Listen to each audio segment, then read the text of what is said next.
ಭಾಗ್ಯಮಿತ್ರ ಲಾಟರಿಯಲ್ಲಿ ಪ್ರಥಮ ಬಹುಮಾನವಾಗಿ 1 ಕೋಟಿ ರು ಲಭಿಸಿದೆ ಎಂದು ತೊಕ್ಕೊಟ್ಟುವಿನಲ್ಲಿ ಸೆಕ್ಯೂರಿಟಿ ಗಾರ್ಡ್ ಆಗಿ ಕೆಲಸ ಮಾಡುತ್ತಿದ್ದ ಮೊಯ್ದೀನ್ ಕುಟ್ಟಿ ಹೇಳಿಕೊಂಡಿರುವುದು ಸಂಪೂರ್ಣ ಕಟ್ಟುಕತೆಯಾಗಿದೆ ಎನ್ನುವುದು ಬಹಿರಂಗವಾಗಿದೆ.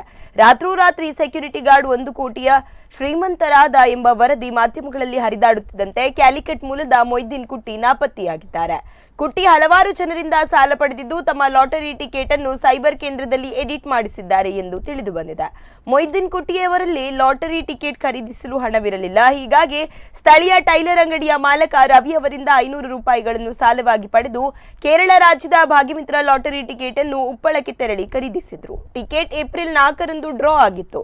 ಇದರಲ್ಲಿ ಇವರು ಖರೀದಿಸಿದ ಬೀಚೆ 134048 ಸಂಖ್ಯೆಗೆ 1 ಕೋಟಿ ರೂಪಾಯಿ ಪ್ರಥಮ ಬಹುಮಾನ ಬಂದಿದ್ದು, ಲಾಟರಿಯ ಪ್ರಥಮ ಬಹುಮಾನದಲ್ಲಿ 5 ಮಂದಿ ಕೋಟಿ ವಿಜೇತರಲ್ಲಿ ಅವರು ಒಬ್ಬರು ಎಂದು ಹೇಳಿಕೊಂಡಿದ್ದರು. ಇದಲ್ಲದೆ ವಿದೇಶದಲ್ಲಿ ಉದ್ಯೋಗದಲ್ಲಿದ್ದ ಅವರು 1988ರಲ್ಲಿ ದುಬೈ ಮೂಲದ ಲಾಟರಿಯಲ್ಲಿ 1 ಕೋಟಿ ದಿರಂ ಪಡೆದಿದ್ದರು ಎಂದು ಈ ಹಿಂದೆ ವರದಿಯಾಗಿತ್ತು.